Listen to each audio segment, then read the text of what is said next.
When it comes to automation, MSBuild is a very powerful tool for automating a lot of the tasks that we have to do when it comes to building our project, testing our project, and even deploying our project. So first of all, let's look at a simple MSBuild project file and go through some of the properties that it has. Here at the top, there's a property group where I'm defining what my output path will be and also the name of the project, because I use the same template for many different click-to-build projects. Then within here, I've got a target named debug build, which is simply going to do a clean and a build on my project using its project name and using the debug configuration. One of the things that makes MSBuild very powerful as a build tool is the fact that it supports dependencies between these various tasks or targets. And so the next target is called build and test, which depends on debug build. And then it's going to do an NUnit call to run my unit tests, and then another NUnit call to run my integration tests.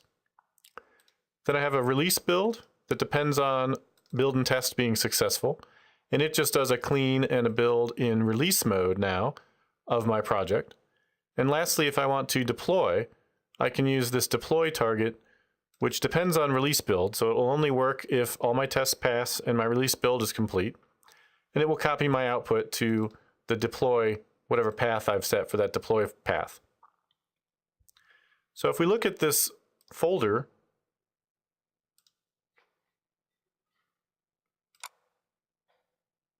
let me pull it up here. Hi, this is Steve Smith. So if we look at this folder, we can see that we have our build.proj file, as well as a click-to-build and a build.bat. Let me show you those real quick. Click-to-build simply calls build.bat with the release build target being passed in, and then it pauses, which is going to require me to press enter in order for the window to disappear. And build.bat simply calls MSBuild and passes in the build.proj and the /t parameter, which is for specifying the target, with whatever gets passed into it. So with all that, I can now come in here to my project, and I can run click to build, and we can watch it execute and see that it succeeded. So what this did is it ran our build with the debug build doing a clean and then a build. Next, it ran our unit tests, and then it finally ran the integration tests and then the release build as well. I don't have enough room in the buffer to show you all of that. We could pipe this to more or something if we wanted to see it, but you can see that it all ran with one click.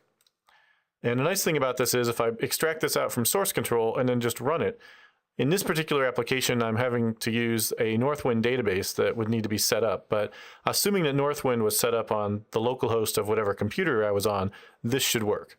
Now, if you're grabbing this sample file yourself and trying to run it, that's the one thing you're going to have to do is set up Northwind on your database and run the SQL script that's there as well. And then this should work for you as well, as long as you have Northwind and .NET 4 installed. Click to deploy. If we look at what this is doing, as you might expect, it's simply going to call that same build.bat file, but now it's going to pass in deploy. And we'll see that this produces an output of our application.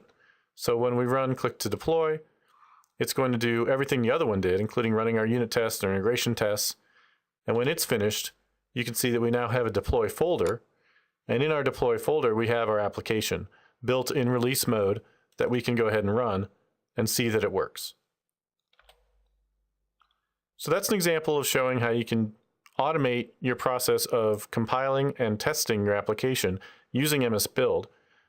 The next step would be to have this happen automatically whenever you do a check-in, and it's something that you can do very easily with Microsoft's Team Foundation server or with third-party tools such as JetBrains, TeamCity, or CruiseControl.net.